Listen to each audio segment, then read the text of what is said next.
Dieu dit à Caïn, « Pourquoi es-tu irrité? Si tu agis bien, tu seras accepté. » Genèse 4:6.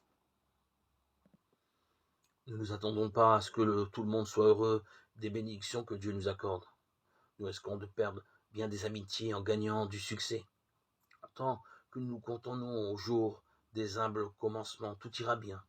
Mais quand la faveur divine commencera à nous toucher, la jalousie pointera son nez dans les conversations et rongera le cœur de ceux qui sont censés être nos frères et sœurs.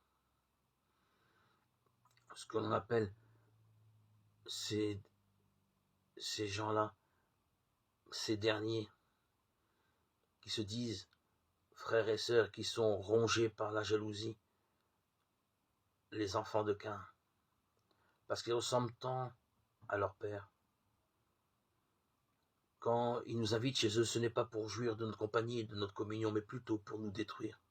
Les esprits étroits se sentent vite menacés. Nous ne pouvons jamais mettre une grande vision dans un esprit étroit. Certains trouveront que nos succès sont une menace pour eux, même quand nous n'affichons aucune arrogance. Quoi que nous fassions, ils refuseront de se réjouir avec nous. Ils pensent que nos succès leur arrachent quelque chose, et sont assez naïfs pour croire que nous leur avons volé leur bénédiction.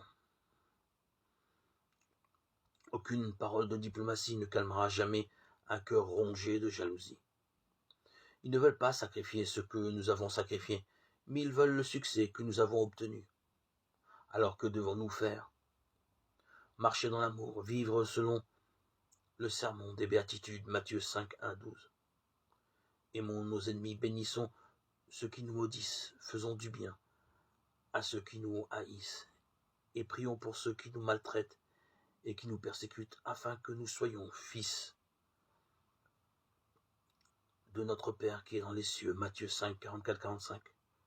Nous devons réagir ainsi face à la jalousie et prier Dieu qu'il nous aide à le faire.